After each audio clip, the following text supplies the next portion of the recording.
Monsieur le ministre de la Santé, l'incidence des cancers a doublé en France entre 1990 et 2023. Ce n'est pas le résultat de la seule démographie, mais aussi de la hausse de certains facteurs de risque. On parle de 157 000 décès annuels. Face à ce constat alarmant, nous devons affronter une réalité. Les causes comportementales, le tabac, l'alcool, l'alimentation, ne suffisent pas à tout expliquer. Une variable reste sous-estimée, l'exposition environnementale.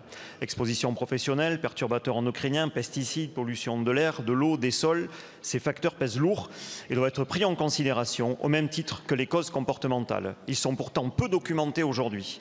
Or, pour comprendre ces expositions, un outil existe, un registre national des cancers. Il est efficace, reconnu par les scientifiques et déjà utilisé dans de nombreux pays. Aujourd'hui, nous n'avons que des registres locaux, couvrant uniquement 24% de la population française. C'est insuffisant et incompréhensible. Les grandes agglomérations, Paris, Lyon, Marseille, ne sont pas couvertes alors qu'elles concentrent certaines pollutions, notamment atmosphériques. Des régions industrielles échappent également à toute forme de registre. Nous laissons ces zones dans l'angle mort. Impossible dans ces conditions de repérer de manière exhaustive des clusters et d'analyser finement les liens entre pollution et maladie. C'est une faille dans notre politique de prévention. Une proposition de loi a été adoptée à la quasi-unanimité au Sénat il y a 2 ans, mais n'a jamais trouvé de débouché à l'Assemblée. Elle est soutenue par de nombreux élus, des associations, des scientifiques, comme le montre la tribune publiée ce matin dans Le Monde à l'initiative de l'association Jeune et Rose.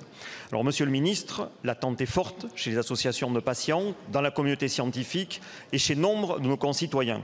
Quelle est la position du gouvernement? Comment comptez-vous, ou en tout cas, comptez-vous soutenir la création d'un registre national des cancers? Je vous remercie.